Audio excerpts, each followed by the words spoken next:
Alright, let me tell you something. I've spent a good part of my life getting my hands dirty, crawling through spaces most people wouldn't look twice at, and meeting the folks who build, fix, and maintain the world we live in. And in all that time, I've learned there's a universal force that tries to stop every single one of us from getting the job done. It's that little voice in your head that says, wait, not yet, it's too complicated. A writer named Steven Pressfield gave it a name in his book, Do the Work. He calls it resistance. It's the enemy of progress, the champion of procrastination. And while he wrote it for artists and writers, I'm here to tell you it's one of the most important books a construction guy could ever read. Now, I know what you're thinking.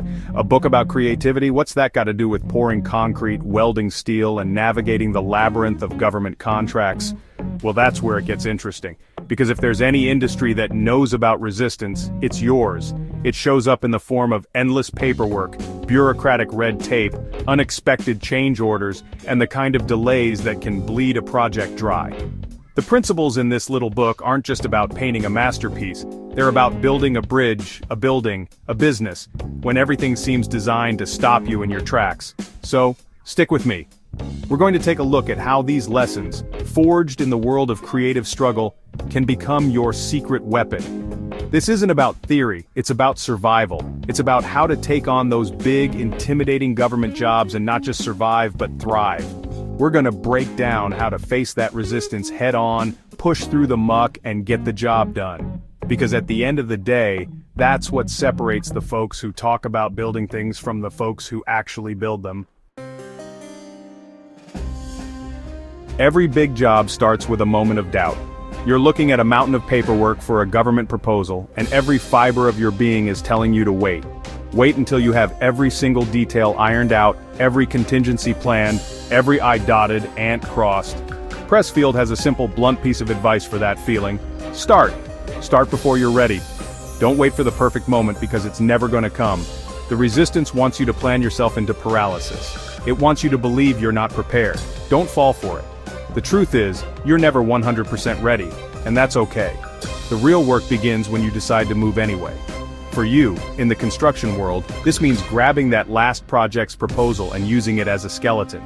Don't reinvent the wheel every single time you bid on a job. You've done this before. You have templates.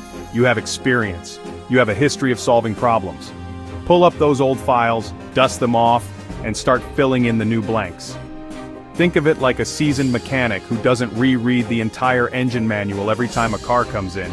He knows the basics, he knows where to start, and he figures out the specifics as he goes. Your past projects are your manual. Start there and build momentum. The key is to get the ball rolling. Once you start moving, it's a lot harder to stop.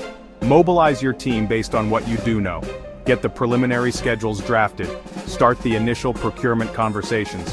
You can refine as you go, you can adapt to the specifics later.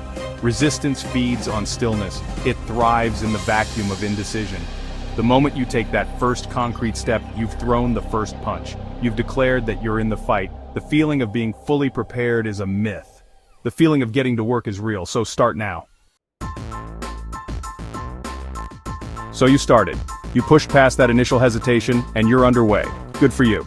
Now get ready for round 2, because resistance is about to show up in uniform. In our world, it doesn't whisper doubts, it hands you a stop work order. It's the unexpected soil contamination, the permit that was supposed to take a week and is now entering its 3rd month. The inspector who shows up with a new interpretation of a code you've followed for 20 years. Pressfield warns us that as soon as you commit, resistance will hit you with everything it's got. It's not a sign you're on the wrong track, it's proof you're on the right one. It means you're making progress worth stopping. The trick isn't to hope these things don't happen. That's a rookie mistake. The trick is to expect them. You have to plan for the punch. When you're bidding a government job, you're not just bidding on the steel and concrete, you're bidding on the bureaucracy. You have to build the delays into your timeline. You have to factor in the cost of those inevitable scope changes. Think of it as a contingency fund, not for materials, but for friction. Build a buffer into your schedule, into your budget, into your own sanity, because resistance is as predictable as gravity. It will be there. This is where experience pays dividends. You know the drill, you know that a certain agency is always slow with approvals, you know that winter weather will shut you down for a week. So, build your countermeasures, have your documentation ready before they ask for it, have plan B, C, and D for your supply chain. When that inspector shows up, don't see him as an adversary. See him as part of the process you already planned for. By anticipating resistance, you rob it of its greatest weapon: surprise. It can't knock you off balance if you're already braced for the impact. You just nod, make the adjustment, and keep moving forward. Resistance has a sneaky cousin, and its name is overthinking. It looks like diligence, it feels like being responsible, but it's just another form of paralysis. It's the project manager who won't make a decision without a dozen meetings. It's the endless loop of what-if scenarios that keeps your crew standing around waiting for an answer. You've got a team of skilled people on site, people who know how to solve problems with their hands and their heads, and they're waiting for a green light that's stuck in a committee. Pressfield would call this getting lost in the weeds, and it's a place where projects go to die a slow, expensive death. The antidote to this is simple, but it takes discipline. Trust your systems, and trust your people. This is where checklists and decision trees become your best friends. You've faced these problems before. You've seen this drainage issue, this structural conflict, this material shortage. Create a playbook. If X happens, we do Y. If we get this request from the client, here are the 3 approved responses. This isn't about stifling creativity, it's about handling the predictable problems quickly, so you can save your brainpower for the truly unpredictable ones. It removes the emotion and the second guessing from 80% of your daily hurdles. And for God's sake, empower your people. Your project managers are on the ground. They can see, hear, and smell the job in a way no one in an office can. Give them the authority to make decisions within a certain threshold. Trust their experience. The time you lose waiting for the perfect answer from headquarters is time you will never get back. The goal isn't to make the perfect decision every single time. The goal is to make a good decision right now and keep the project moving. A good plan executed today is infinitely better than a perfect plan executed next week.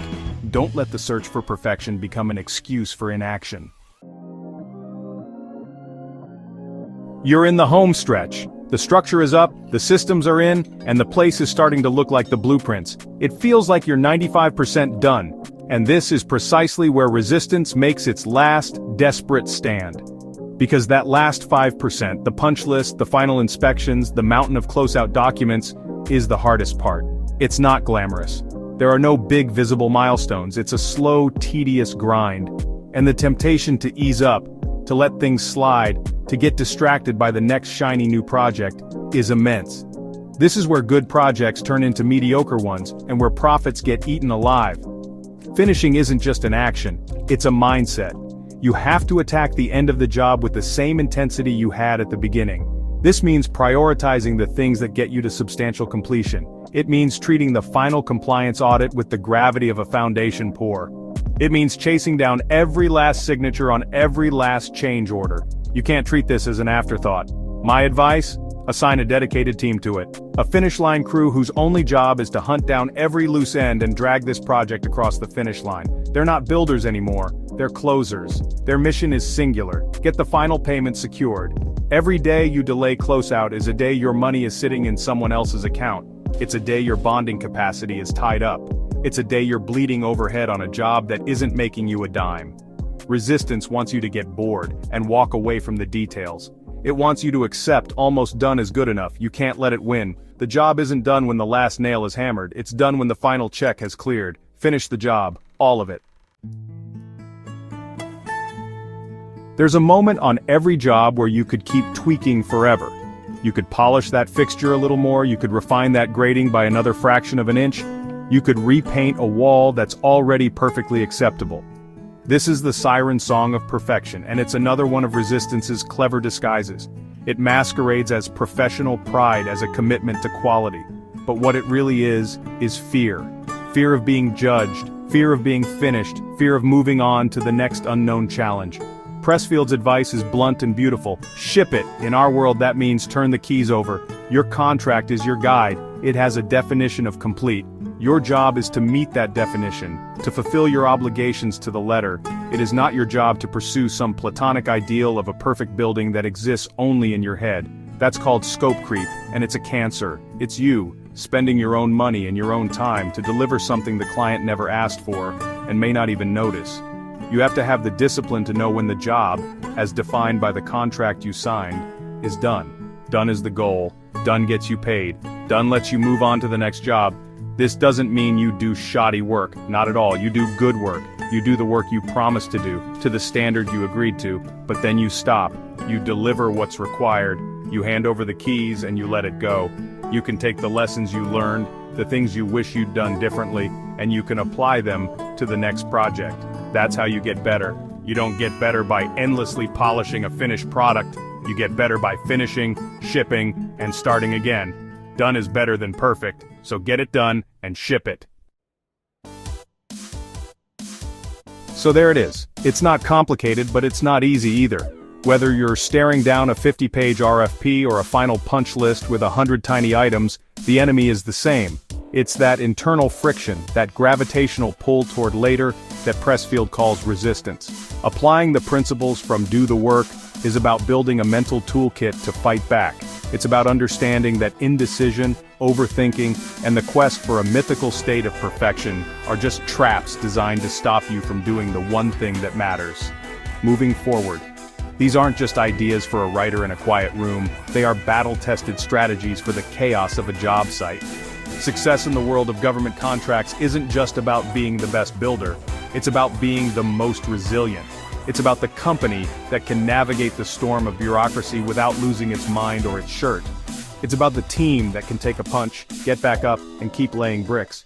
This is a framework for that resilience. It's a reminder to start before you feel ready, to expect the pushback and plan for it, to trust your people, to finish strong, and to know when to call a job done and move on. At the end of the day, all the planning, all the meetings, and all the worrying in the world don't pour a single yard of concrete. The only thing that does is the work itself. So, the next time you feel that hesitation creeping in, the next time the red tape feels overwhelming, just remember the title of that little book. Start the engine. Pick up the tool, make the call, push through it. Just do the work. Thanks for watching.